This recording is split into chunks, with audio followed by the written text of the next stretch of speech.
what's up, everyone? It's your man, Governor Wildstar. Hey, and welcome to the Black Side of Liberty.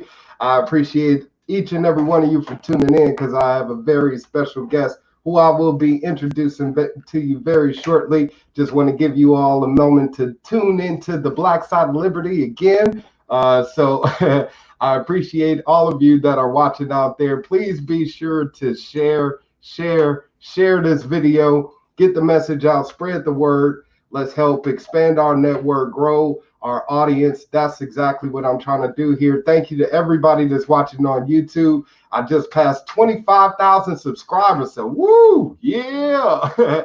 I need all of y'all to watch this video, watch all of my other videos, and just keep everything going out there, keep the word going. We're doing our best to get as many people involved in the liberty movement as possible, mobilize, galvanize, and take back our country. So please share, please subscribe. Governor Wildstar on Facebook, YouTube, Instagram, all that good stuff. And of course, send me some money so we can keep this going. You know what I mean? Every little bit helps. $10, $20, $50, $500, whatever you got, I'll take them dollars. Donate at governorwildstar.com, please, so we can keep this going. All those people on the right and on the left, they got people backing them, financially backing them. This is a truly grassroots effort, so we got to come together as a community. We got to put our money where our mouth is. And if we truly want to help the Black community, we got to take a different approach to how we make that happen. NAACP hasn't done it. The Black Lives Matter organization hasn't done it. They've gotten millions of dollars in donations, haven't done it, okay? Even if you go to blacklivesmatter.com and donate, it goes to Act Blue. Look it up. It's a Democratic organization who actually is sending your donations to the Joe Biden 2020 presidential campaign. Yes, that's where your money is going. So again, we have to take back our streets, our community with political power. Donate, governorwildstar.com. I am forming an exploratory campaign for my gubernatorial campaign, which is coming up soon. And I'll keep you guys updated with that. But with no further ado, enough about me, you know what I'm saying? Because I have a very special guest who I would like to introduce to you all.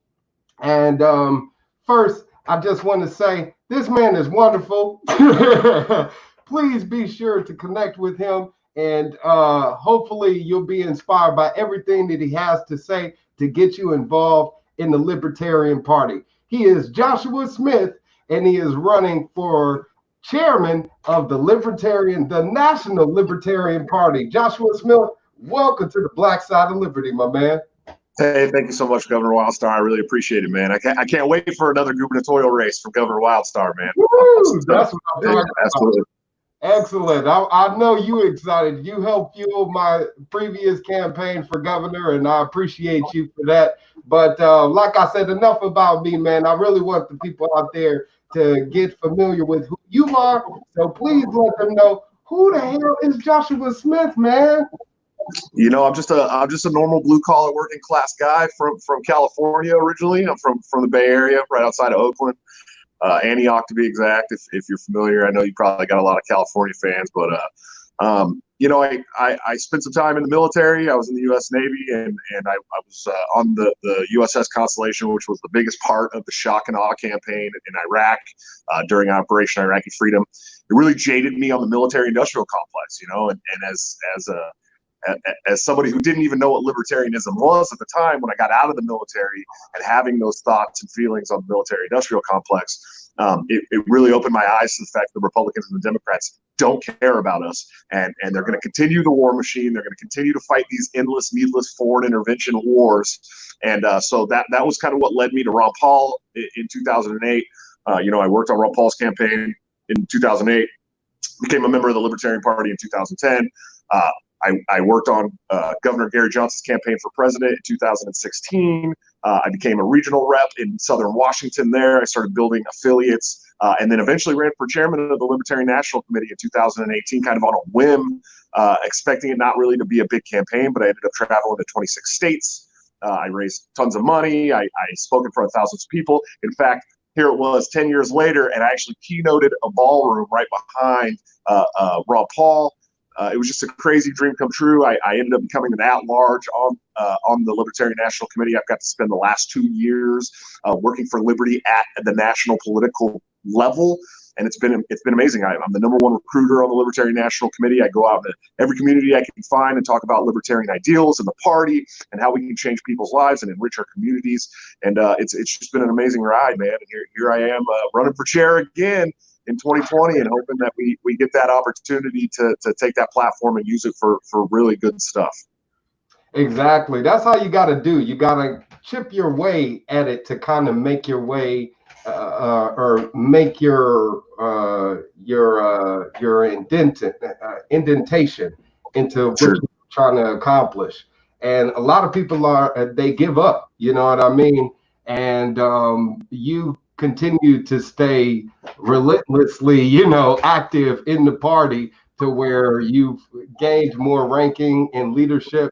And I appreciate you definitely staying adamant and doing so, because that's a boring ass job. I'm just going to be honest. Absolutely. Guys do sitting around with the bylaws, and I don't want to do that shit. But for a person like you to step in at the administrative level to get involved with the party again, hats off to you, brother, man. So Thank you. I do want to say this, that because you were talking about how you go out there and you stop for the party, and the Libertarian Party is the 3rd largest party in the United States of America. But don't nobody know who the hell the Libertarian Party is. You ask the average voter, the average American, they don't know. They probably never even heard of the Libertarian Party, for one.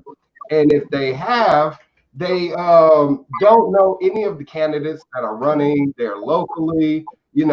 Some people don't even know what the hell a libertarian is. Some libertarians find it difficult to articulate the message of libertarianism to the public and correctly convey that. So what are your plans for the Libertarian Party to not only get more attention, but be able to get in a position to where they are properly articulating the libertarian message to the masses, getting it more popular?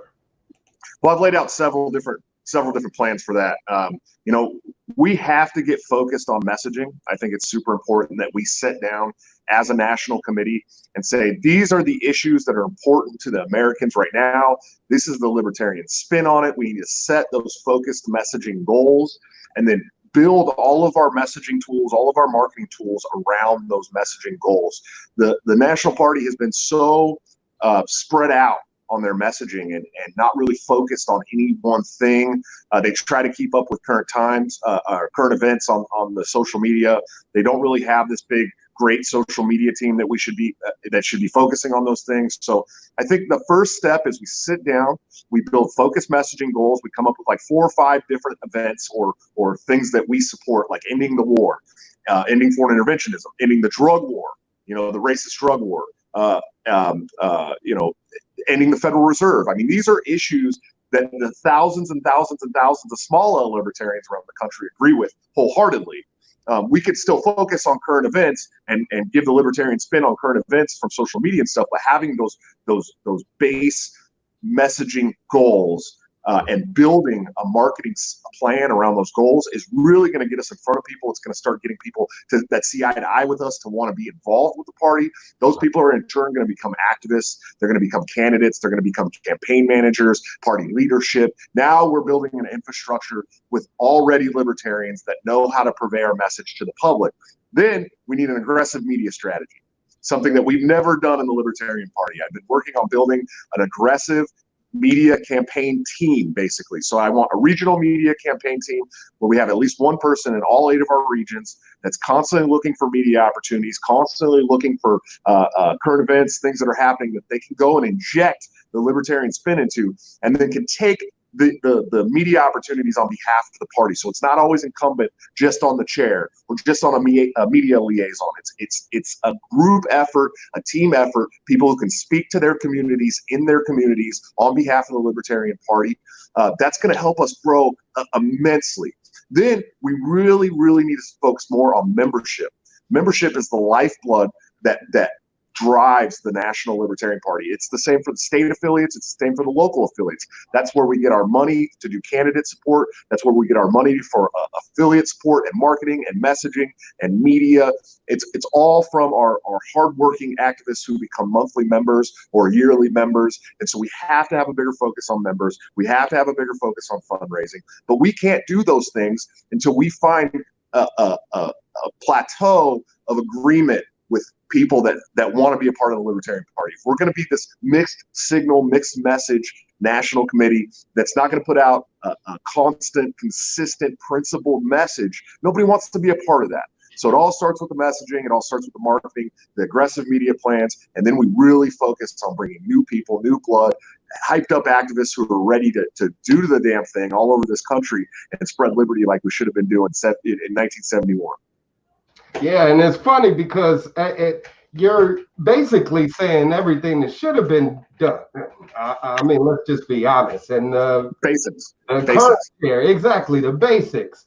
And the current chair has dropped the ball immensely. The vice chair, Arvin Vohra, caused lots of controversy, that lost membership, gained others. And so the power of controversy definitely works in your favor. I think he's learned that. And, the tools of the media is something that we got to start wielding to our advantage. Unfortunately, the Libertarian Party doesn't.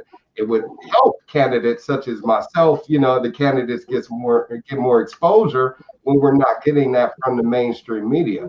And the media has no vested interest in libertarian ideals because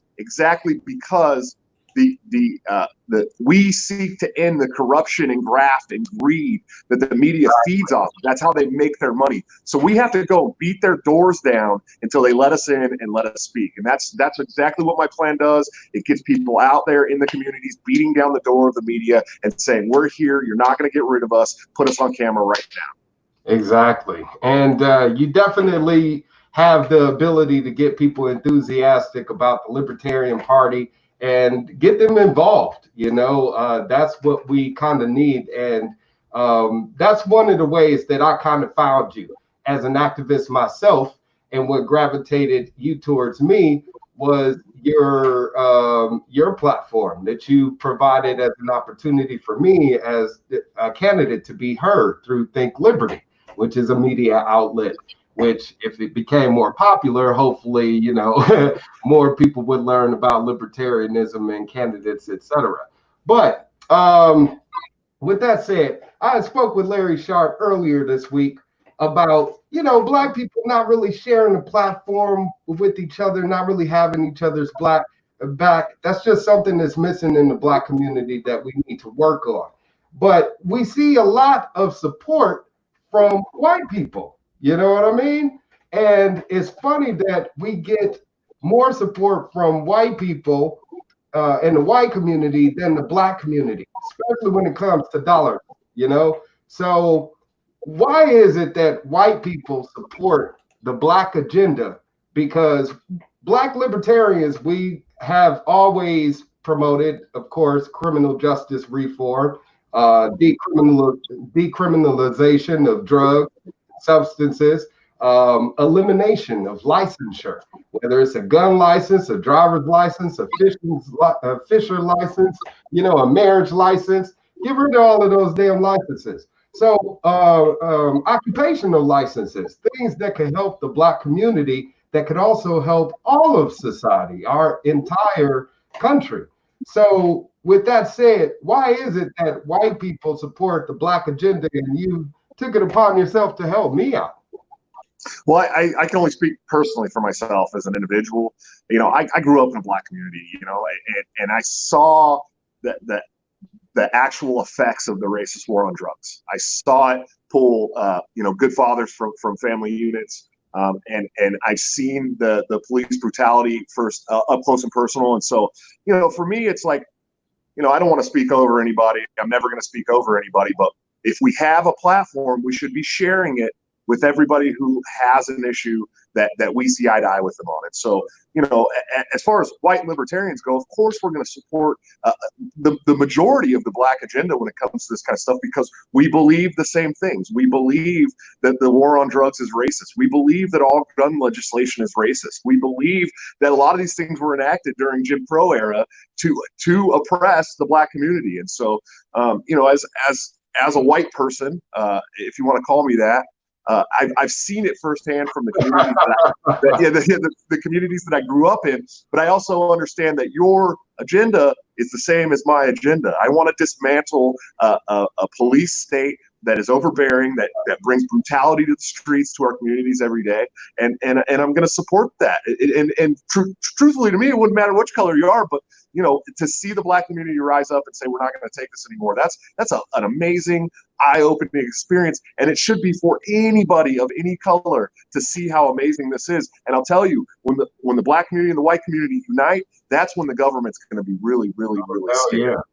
Because we won't take it anymore. And I think the white community is finally starting to wake up to the fact that there is a police brutality issue in America, and there is a you know, this qualified immunity is making it so officers don't have to stand trial for their crimes. The badge is keeping them from you know, answering for those crimes in any community. And so you know, the black agenda is the agenda of all of us at some point. You know, it needs to be. And so I can only speak personally for myself, but I know many others who think exactly like me and are willing to you know, march in the street like I did just a couple weeks ago here in Des Moines, Iowa, with thousands and thousands and thousands of people to show that we were no longer going to accept police brutality in our streets, period.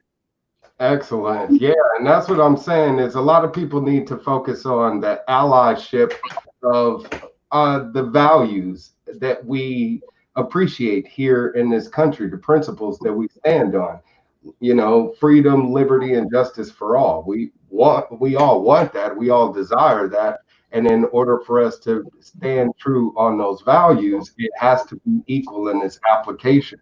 So it's sad that we got to slap these black-white labels on everything. But the way American, I guess, white America has created itself, its image in this country is, you know, everything that's American is already white. You know, it's like everything that's everything that else, you have to slap a you know, a label in front of it, whether it's African American. You know, to me, America is a beautiful rainbow, right? It literally is a beautiful rainbow of cultures and races and ethnicities, and it's all of us mixing together and sharing those cultures with each other. And so, like I said, man, the black agenda should be the agenda of all of us. I mean, if, you know, it's not like that community is asking for special laws for themselves. They're just asking to be equal in the eyes of the law. And so white people should be jumping on that because we should all want to be equal in under the color of law. And so, yeah, it's a beautiful rainbow here in America. We need to start acting like that's exactly what it is. Right. And it's sad because, again, with the whole black and white thing, the black community has been abused by the Democratic Party with regard to having faith in the political system and using their voting power to get their agenda achieved, which tends to be counterproductive towards the activities and desires of the black community, black and brown community, and every shade in between. So it's sad that, again, these reflections tend to happen in hindsight. We end up being more, you know, reactive instead of being proactive. And we have an opportunity to do that with this election. Hopefully people will be inspired to vote libertarian. All right. Y'all I sure hope so. Hey, I'll tell you, the Democrats are running probably the most racist presidential candidate this year. So I mean, between the tough on law, the tough on crime bills that Joe Biden passed, some of the things that he said in the past, I mean, it's apparent that the Democrats are trying to pull the wool over the eyes of the black community. And I hope it doesn't work. I hope people look into Joe Jorgensen and say, hey, Joe Jorgensen really wants equality all the way across the board. under the color of law for all people. Joe Biden doesn't want that. And you can just look at the bills that he's authored in the past with Bill Clinton. You can see that he took, black fathers from their homes, black mothers from their homes, and had them caged for years for victimless drug crimes. I mean, it's all there. It's all law. It was written into law because of that presidential candidate, and it's not like Donald Trump's going to be any better. So you have an opportunity to really make a difference in America through the political process by voting for Joe Jorgensen and Spike Cohen, and you really have a good opportunity this year to show that you're not going to take their bullshit lies from them anymore. Yeah, you're right about that. Well, Joe Jorgensen, to me, she's about as dry as a loogie and on the sidewalk in the sun. But to me, she is definitely the best choice when it comes to a presidential candidate, because you have the lesser of two evils bullshit with, Joe, if you don't vote for me, you ain't Black Biden, and Donald Trump, who already has a reputation for his dumbass self. So when it comes to the Black community as a voting bloc, where we should be shifting our power, Black community, Black and brown community, vote Libertarian. All right, shift the power. That's what you got to do. You got to shift the power, man. Take it away from the Democrats. Let's just try it once. Try it once and see what the fuck happens. And I bet you'll be so fucking impressed. You're gonna be like, damn, we're gonna vote Libertarian from now on. And then it's gonna be Libertarians versus Democrats every damn election until we just eliminate their ass altogether. And then they gonna have to regroup. It's gonna be a changed. An extremely different political environment, one that's more inviting, one that's more equal, and one that's definitely more liberty oriented. So I want to move along because I do have a few more questions. So you did talk about going out there and protesting, and that's another thing that I admire about you is you're willing to get your ass out there, pound the pavement, stand alongside your countrymen and demand that we take back our country. We have it in our hands. We have it in our voice. We have it in our political power. So a lot of people don't see value in that. And not only do you experience racial prejudice when it comes to politics, but you also experience, intellectual elitism, and that's something that the Libertarian Party does suffer from, which is why they split my damn split my endorsement for governor of California. We'll talk about that later. But anyways, this intellectual elitism and again, activism being taken for granted. You see the value in it, especially when it comes to a political candidate and the value that they bring to the table as a talent. So is activism granted in the Libertarian Party? And what would you do as chairman to help bring that in as something that they can use to their advantage? Sure, and I do believe that boots on the ground activism is one of the most important things we can do as libertarians. It's the best way to get our message out, especially in the current political climate that we're living in, where people are getting up off their couches and going out into these big cities and saying, we're not going to take it anymore. Thousands and thousands and thousands of people around this country are finally waking up to the issues of state violence, something that libertarians have been speaking out against for years and years and years. And so, yes, we do take it for granted as libertarians. We sometimes think we can do all this work from Facebook. We can do all this work from Twitter. And while those are important tools of a political, political push, we need to get out there and we need to beat the streets with the other regular, everyday, blue-collar, working-class people in this country, like me, who are fed up with state violence. And so, yes, we need to stop taking all boots on the ground activism for granted. We need to get out there. We need to join our fellow countrymen in saying we're not going to take this anymore. It's time for these laws to change, and we're going to tell them that we're going to burn down the laws they use to justify killing people. Period.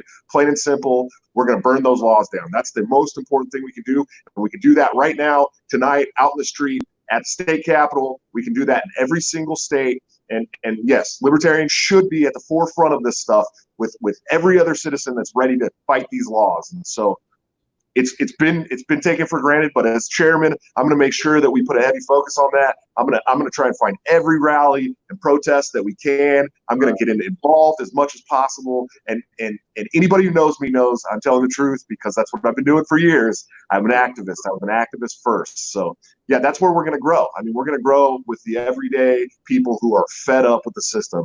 And so yes, we should be out there rubbing shoulders and making friends and showing that we support those causes. I can definitely vouch for that. You know, you have been a very involved activist, and that has propelled the party here in California, you know, more activists to get involved here in the state. And hopefully once you get elected chair, because you will, everybody out there, vote Joshua Smith. Get involved in the Libertarian Party if you haven't already right now. Become a paid dues member. Wherever you are, even if it's just on the state level, get involved so you can hopefully, wait, I can't as a delegate though, but you can definitely get involved to help inspire more people and just say, hey, Joshua Smith sent you. I definitely think that would go far. But I do want to move along, because another thing that libertarians do take for granted is winning a damn election. What the hell is wrong with the libertarians? They just think that, you know, fuck it. It's a waste of time. Why run for mayor? Why run for governor? Why run for president when it's a waste of money? It's a waste of time. It's a waste of effort. And then you have certain candidates that run for president who say this publicly, that they're not trying to win. They're only trying to get more people involved in the party. How is that going to help us win an election? And how can libertarians actually start winning when it comes to getting that advantage over the Republicans or the Democrats, the two-party system? Well, yeah, and so here's the thing. The libertarian bylaws, party bylaws, explicitly state two different goals, right? One is to educate the population on libertarian ideals. I get that. It's very, very important that we can't create more libertarians if we're not educating them. The other one is to win political campaigns or elections, right? So we have those two goals. How do we put those two goals together and start winning through education, right? And so I understand that some people realize they're not going to win a campaign, but they run it anyways so that they can educate their community on how libertarian ideals and beliefs can make that community better, enrich that community. I understand that. I get that argument.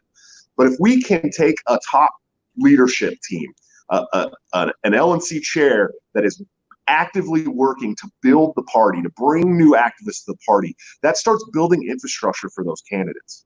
That starts giving us more people to door knock, to phone bank, to raise money, to do all these great things that candidates need. And right now we just don't have the infrastructure to get those things done. So we have some really great candidates who are ready to run and want to win and think they can win. We just need to build the infrastructure. And that's why I'm running for chair, because I know I can help build that infrastructure that's going to push those candidates to a place where they can actually go out there and take the majority vote and win those elections. Now, the cool thing, and I want to really stress this, the cool thing about libertarian candidates is we're not running to gain power. We don't want to win our election to gain power. We're running to get into a position to relinquish the power that the state currently has over you. And that's why our candidates are set apart from the candidates in the Republicans and Democrats. They want more power. They want more corporate funding. They want more corporate endorsements. They want more this. They want more that. Libertarians want to get in there and hack these laws to death, make sure that you can live your life as freely as possible every day, as long as you're not hurting anybody else. And so we're just trying to get in there to relinquish that power and give you your power of your life back. That's it. That's the only thing our candidates are trying to do. And we do that through education and winning elections. And so, yes, as chair, I'm going to put a big focus on building party infrastructure, new candidate support equipment, like videos on how to fundraise, videos on how to file with the FEC, videos on how to build a campaign plan and a campaign team, all from the greatest people in this party that know how to do this stuff. We're going to give those those tools to the candidates. We're gonna build the infrastructure for those candidates, and it's just gonna be a different Libertarian Party, one where we will win elections, and one where we will educate our communities on why Libertarians should be winning these elections. Exactly. I'm glad you brought up the point about, you know, the whole us wanting to relinquish the powers that have been taken from us as individuals, because a lot of the times when libertarians speak about their ideas, it gets received as being lackadaisical. People want you to have more control. They're like, make a law for this, make a law for that. Somebody just made a comment about us making a law for deaf people. Let's see, when they drive, because they can't hear orders from cops. That would be something that would be done through the free market, through innovation.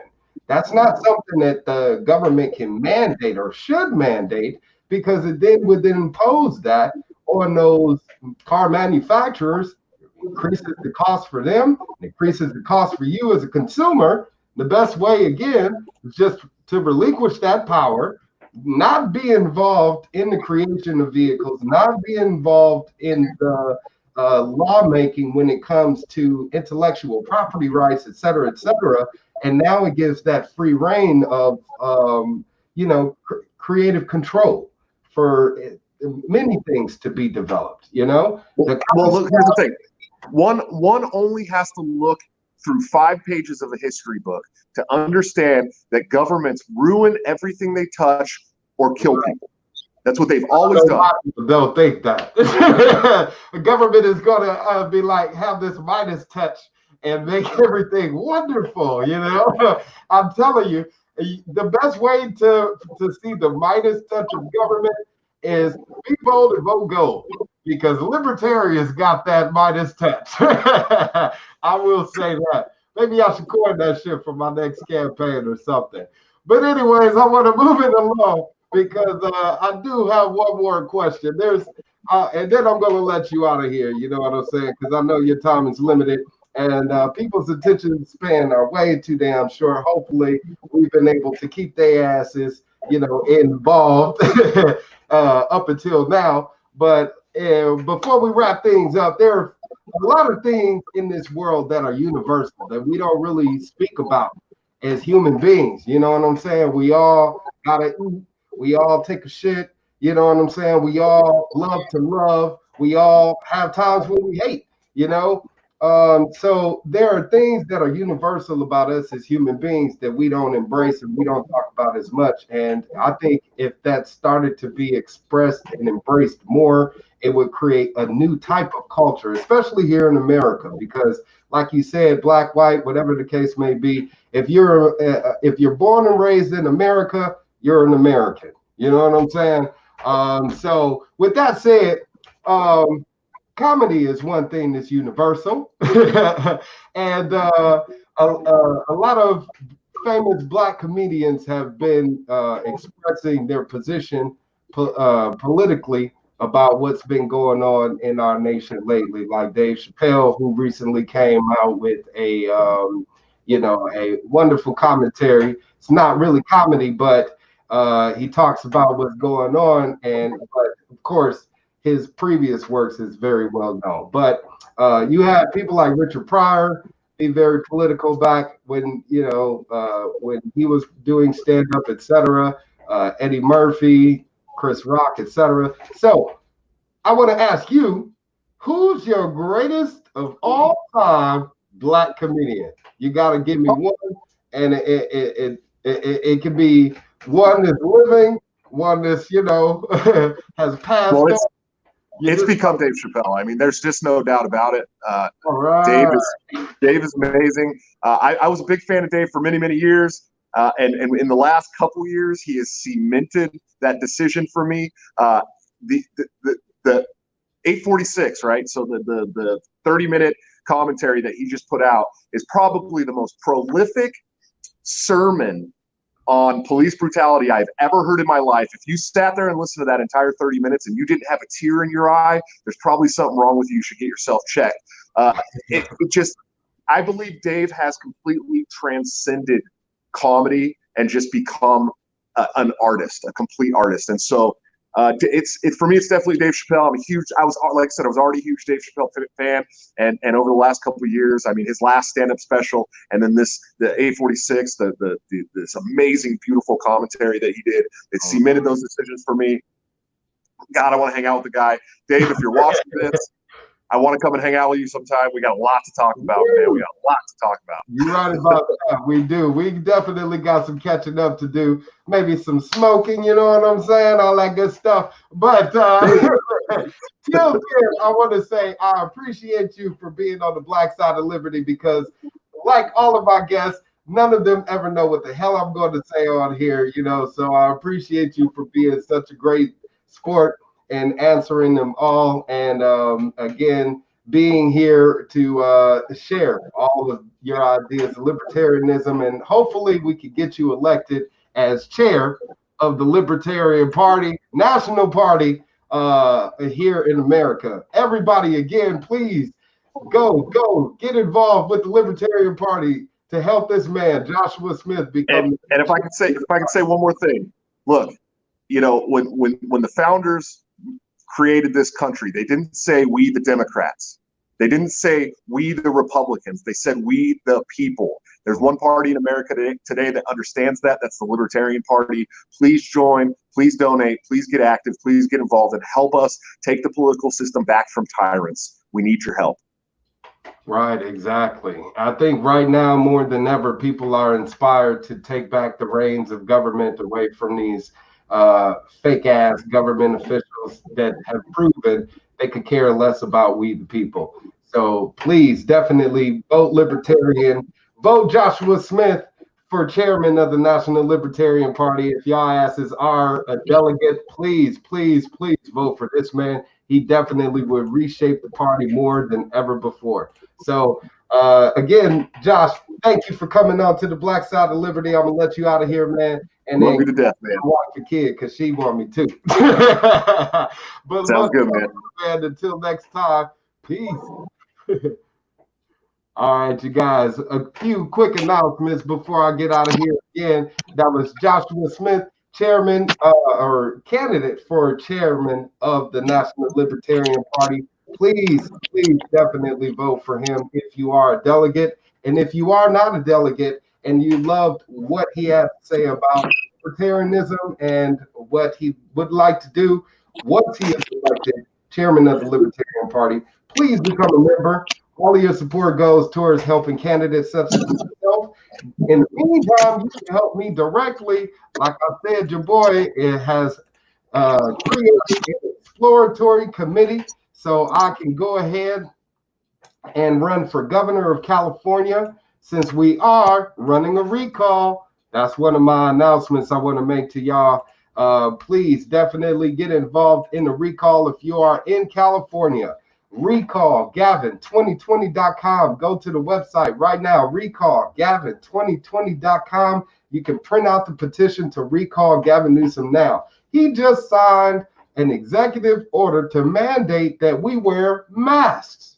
Can you believe that? Even though they have proven to clinically not be able to help stop the spread of coronavirus at all. They have no medical value whatsoever. The only ones that would be the type of mask that would prevent a virus, you know, being spread, or you know, it's a different type of mask. You can look it up. But this bullshit that they're having people forcing people to wear a mask, it's ridiculous. So yes, please recall Gavin Newsom right now. I appreciate you, Camaro Kozak. I appreciate you, Camaro Kozak. Says recall Newsom and elect Wildstar. Me, Nicholas Wildstar, candidate for governor of California. So please recall Newsom right now. Let's do this.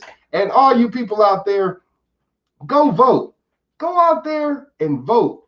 There are still primaries happening right now all over the United States of America. Please go out there and vote. Yeah, Joe, if you don't vote for me, you ain't Black Biden has gotten the Democratic nomination. So the Democratic ticket is sold up. The Republican ticket is sold up. You know who else is sold up? The Libertarian ticket is sold up. So please vote for Jo Jorgensen. She could use your support. The more votes that she gets, the more of an opportunity she has to get involved in the presidential debates. And that's what we want. We want a third person on that stage to be able to contest against the ideas of the right and the ideas of the left. We want somebody for once in their life to show us what a sane person would actually want and desire for we the people that will stick by the Constitution. So if you're in Kentucky and you're in New York, June 23rd, next week Tuesday,